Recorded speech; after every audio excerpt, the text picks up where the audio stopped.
estaremos hablando sobre la cirugía ortognática. Asdrúbal Pereira nos acompaña el día de hoy, cirujano maxilar.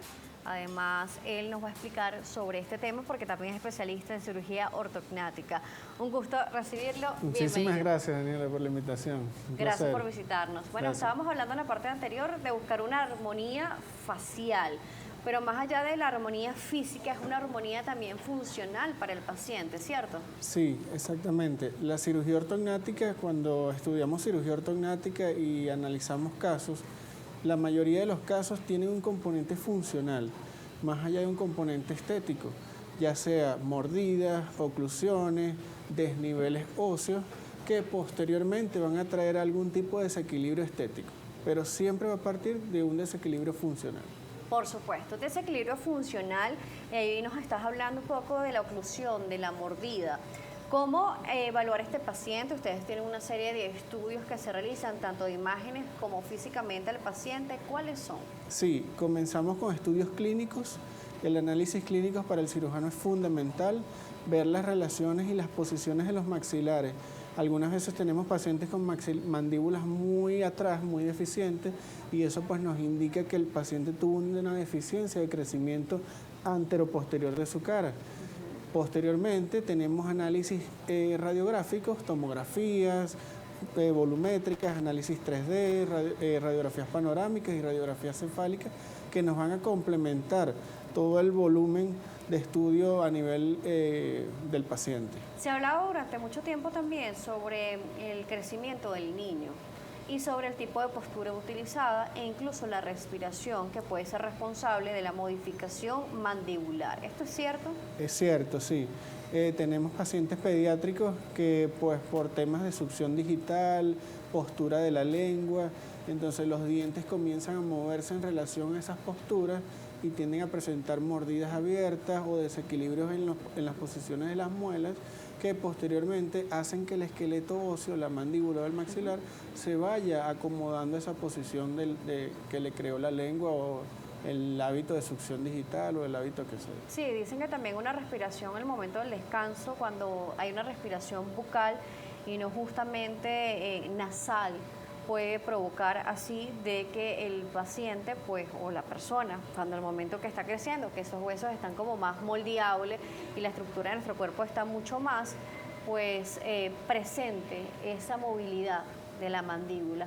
Pero se puede corregir en etapas tempranas, ya que es un proceso de crecimiento, o normalmente las personas esperan el crecimiento para poderlo hacer. Sí, lo ideal y lo que está sucediendo actualmente en Venezuela, Daniela, es que tenemos el apoyo de ortodoncistas, es una especialidad odontológica que consiste en la colocación de brackets y máscaras faciales para pues ayudar a estos niños que están en esa fase de crecimiento para que se vayan posicionando y vayan acomodando ese esqueleto facial tempranamente para que no lleguen a una cirugía ortognática. Claro, ahí vemos también cómo entonces un equipo multidisciplinario puede atender a este niño desde muy pequeño para solucionar el problema, desde el médico otorrino, el pediatra y además el cirujano bucomaxilofacial, ¿cierto? Exactamente, incluso el odontólogo. Incluso tenemos una especialidad también que es la odontopediatría, que son odontólogos especialistas en niños y ellos posteriormente a la evaluación pues lo remiten al ortodoncista o al cirujano maxilofacial para la canalización del caso. Claro, me voy a este punto porque de repente en épocas pasadas se desconocía un poco este tema y decían, no, es que al niño se le cambió la cara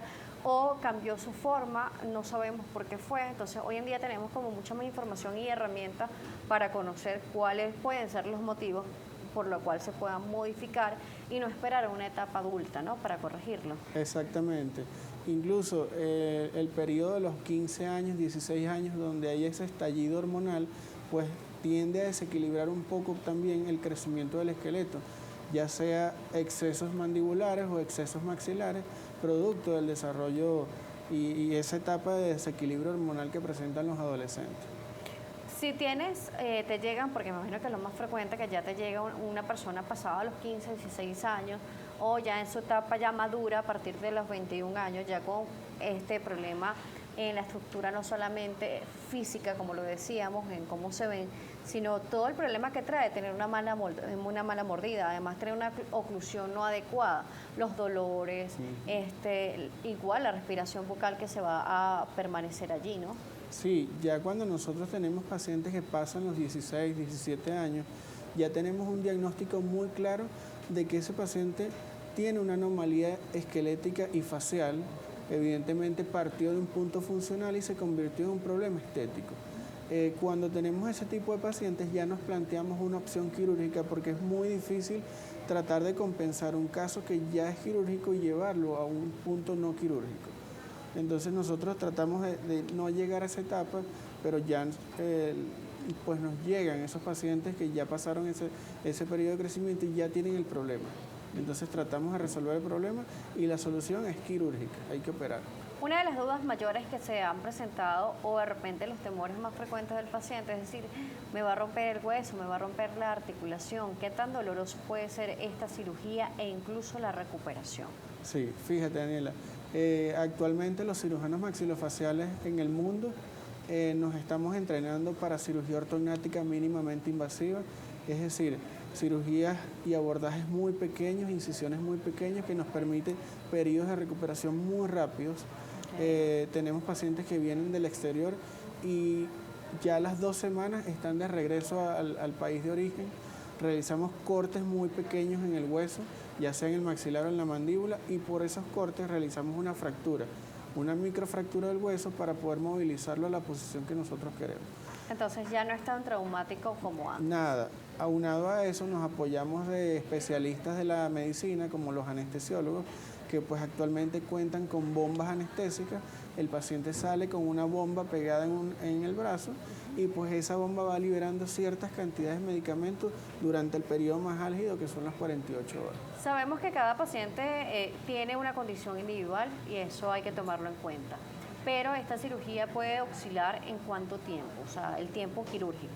Sí, el tiempo quirúrgico máximo que nos estamos tomando ahora son 2 horas y media, 3 horas máximo, Daniela.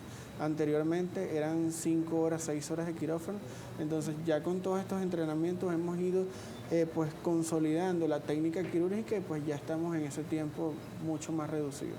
Muy bien, entonces bueno, es prácticamente casi que cuando tomamos en cuenta las cirugías laparoscópicas, porque la incisión es mínima. Exactamente. ¿Es una técnica parecida? Exactamente.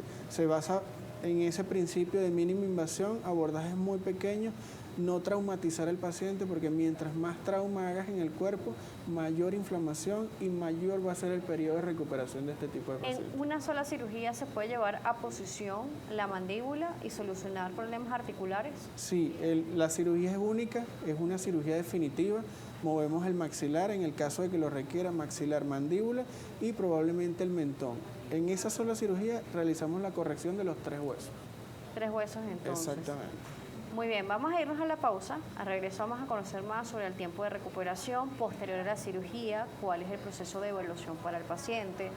Además, cada cuánto tiempo deben ir con ustedes para el posoperatorio.